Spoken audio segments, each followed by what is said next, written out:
할렐루야. 막상 이 자리에 있으니까 가슴도 떨리고 다리도 후들후들하고 혀도 꼬일러 갑니다. 그러나 이 시간 하나님께는 영광을, 저와 여러분에게는 기쁨과 평안을, 더 나아가 기쁜 성찰의 시간이 되었으면 합니다. 세속화되어가는 이 시대의 교회와 성도들을 바라보며 하나님의 공의와 정의가 과연 살아있는가라는 질문을 하게 됩니다. 그럼에도 불구하고 회개하는 마음으로 이 자리에 섰습니다. 먼저 유럽을 비롯한 미국 등 세계 대부분 기독교 국가에서 일어나고 있는 탈기독교 문화에 대해서 말씀드리고자 합니다. 유럽에서는 옛날에 그 영광스러웠던 교회들이 이슬람과 술집 등으로 매매되고 예배를 드려야 할 교회가 관광객들이 들어가는 관광 코스가 되었습니다. 또한 유럽 교회는 젊은 성도들을 교회에서 찾아보기 힘들다고 합니다. 물론 이 책을 쓴 미국에서도 똑같은 현상이 일어나고 있습니다. 자금의 세상의 징조들은 지금 이 마지막 세대라고 가르치고 있는 것 같아 마음 한석이 답답합니다. 그래서 저와 여러분들은 늘 깨어 기도하고 마지막까지 영적으로 깨어 우리의 믿음을 잘 지켰으면 하는 바람입니다. 그렇다면 유럽과 미국이 아니라 우리나라의 상황은 어떨까요? 과거의 어려웠던 시절을 지나며 GDP가 3반을 넘은 시점에서 우리도 미국과 유럽처럼 예수님보다는 윤리와 도덕, 행복을 추구하는 인본주의가 우선시 되고 있는 시대가 되었습니다. 코로나를 지나며 교회에 나오지 않는 사람이 늘었고 또 전도가 힘든 시대가 되어가고 있습니다. 왜 그럴까요? 교회가 세상의 빛과 소금의 역할을 과연 감당하고 있는가라는 생각을 해봅니다. 세상이 교회를 어떻게 보고 있는가, 또 목회자를 어떻게 보고 있는가, 또 성도들을 어떻게 보고 있는가 라는 질문을 무겁게 던져봅니다.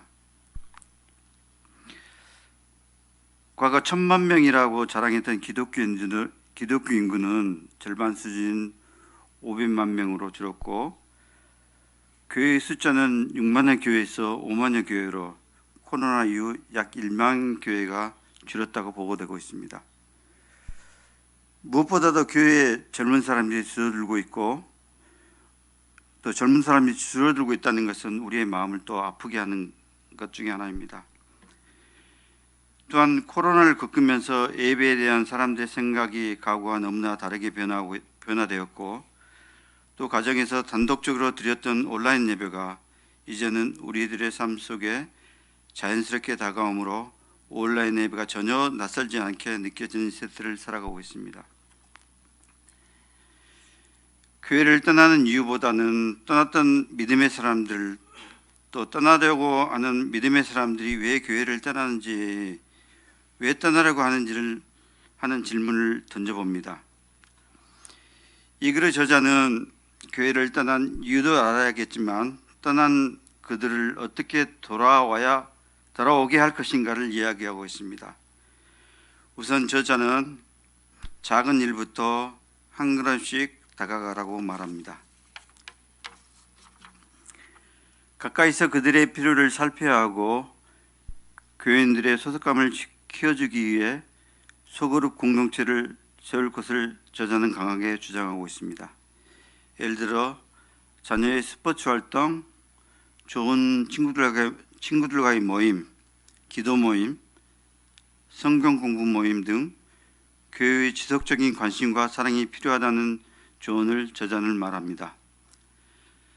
차분한 호기심으로 열린 질문을 던지고 하나님을 알고 그분을 의식하여 우리 사회에 깊이 뿌리내린 모든 가치에서 하나님을 의식하면 할수록 그들의 비판을 더 진지하게 받아들일 수 있다고 합니다. 그리고 말을 잘 들어주다 보면 교회를 떠난 분들에게 우리가 그들의 비판을 더 진지하게 받아들일 수 있는 것은 기독교 신앙 때문이라는 점을 말해줄 수 있는 기회가 있다고 합니다. 상대방의 정서적 곤대에 맞는 말을 더 정확하게 선택하는 법을 배우면 복음의 전도의 문이 더 열리고 좌절과 혼란밖에 남지 않을 불필요한 적대적 대화를 피할 수 있다고 지적합니다. 그리고 중요한 것 중에 하나는 젊은 세대에게 영적 멘토가 되어 줘야 한다고 조언합니다. 우선 부모의 위선에 실망한 젊은이들을 위해 자녀의 말을 우리는 경청할 필요가 있습니다. 자녀들에게 권위적으로 다가가는 것이 아니라 그들의 말을 진지하게 들어주고 기독교 세계관에 대해 옳고 그름에 대하여 그들의 눈높이로 다가가야 합니다. 그래서 불완전한 교회에 임하는 은혜의 완전함을 전하는 교회가 되어야 하고 연약한 사람들에게는 안전한 교회라고 이야기해 주고 우리가 한 교회에 정착해서 사람들과 꾸준하게 관계를 맺어야 서로를 돌보고 그리스도를 닮아갈 수 있으며 함께 모이는 것이 우리를 위한 하나님의 계획인 것을 진지하게 말해 주어야 합니다. 함께 모일 때 교만과 고립과 분열을 막을 수 있으며 우리에게는 교회가 필요하며 교회는 우리를 진정한 관계, 더 깊은 사랑, 진정한 인간의 삶으로 이끌어준다는 것을 자신 있게 말할 필요가 있습니다. 마지막 장에서는 세상이 기다리는 교회, 또 세상이 신뢰하는 교회는 어떤 교회인가라는 질문에 저자는 초대 교회에서 길을 찾을 수 있다고 합니다. 마음이 청결한 자는 복이 있나니 그들이 하나님을 볼 것이요. 마음이 청결한 자는 어떤 사람입니까? 모든 생각이나 말과 행동에 있어서 내면적 순수함과 정직한 자를 마음이 청결한 자라고 합니다. 따라서 복음의 선함을 행동으로 증명해야 하고 사방에서 날아오는 불만들을 간파하고 차단하고 계속해서 믿음을 걷기 위해서는 많은 지혜가 필요합니다. 우리 자신의 영적 훈련과 교회를 떠난 이들을 돌보는 문제의 중요한 요소는 먼저 저와 여러분이 하나님과 깊은 사귐의 시간을 가져야 하며 성도의 사귐이 먼저 이루어질 때 진리의 성령께서 우리를 진리 가운데로 인도할 것입니다. 그리고 우리는 온전한 복음을 전해야 합니다. 하나님이 만물을 지으셨고 그것들을 좋아하더라는 창조론과 인간은 죄를 지었고 만물이 저주받았고 타락한 인간을 위해 예수님은 죄인을 구원하시며 구원의 나라를 세워 구원의 역사를 이루고 예수님은 구원의 나라를 완성하시고 그때 만물이 세워질 것이란 마지막 완성의 말씀을 전해야 하는 사명을 감당해야 합니다. 건강한 교회는 참되고 선하고 아름다운 복음에서 더 자라가려고 노력하는 교회라고 합니다. 또한 부적절한 일부 교인들이 있다고 해서 그들을 외면하기보다는 주님 안에서 인내하며 그들을 위해 기도하며 기다려 줘야 합니다. 혹시 우리와 그분들과 관계가 끊어지더라도 그분들이 성경의 예수님과 관계 맺도록 최대한 노력해야겠습니다. 우리는 바른 신학 위에서 전도에 힘써야 합니다. 신앙 고백을 굳건히 하되 선교에 더 열심을 내고 선교를 열심히 하되 신앙 고백 곧 교리를 보호해야 합니다. 신앙 고백을 통해 성경의 가르침이 분명해지면 우리 시대의 거짓 가르침에 현혹되지 않는다는 것을 알아야겠습니다.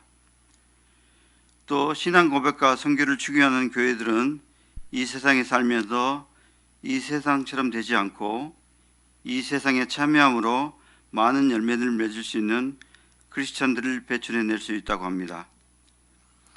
크리스찬으로서 우리는 번향을 떠나 나그네로 살고 있습니다. 우리 성도들이 세상에서 나그네에서 복된 길을 가도록 도와야 합니다. 결론적으로 대규모 탈교회는 우리에게 가장 위기의 순간이자 가장 큰 기회가 될 수 있다는 말씀을 드리고자 합니다. 저자는 믿음의 사람들로서 이런 상황들이 하나님을 섬기기 위한 일생일대의 기로 여겨야 한다는 희망의 메시지로 끝을 맺습니다. 그러면 우리는 어떻게 해야 할까요? 세상은 사람을 마음에 두기를 싫어하는데, 세상은 빛보다 어둠을 더 사랑하는데 주님은 말씀하십니다. 수고하고 무거운 짐진 자들아 다 내게로 오라. 내가 너희를 쉬게 하리라. 나는 마음이 온유하고 겸손하니 나의 멍에를 메고 내게 배우라. 그리하면 너희 마음이 쉼을 얻으리라. 이는 내 멍에고 내 명예는 쉽고 내 짐은 가벼움이라. 예수의 명예는 매는 사람은 자기가 그 짐을 나른다기보다는 예수님이 그 사람의 짐을 날라주신다고 하십니다. 바라옵기는 세종 원리교회는 섬김을 받는 자리가 아니라 섬기는 자의 자리를 더 사모하는 성도가 되었으면 합니다. 그래서 예수님의 사랑이 넘치는 교회가 되고 또 기도가 끊이지 않는 교회, 우리의 삶이 복음으로 변화되어 이웃들에게 증거되는 교회가 되기를 소망하며 나눔을 마무리 짓고자 합니다. 부족한 요약 경청해 주셔서 감사합니다.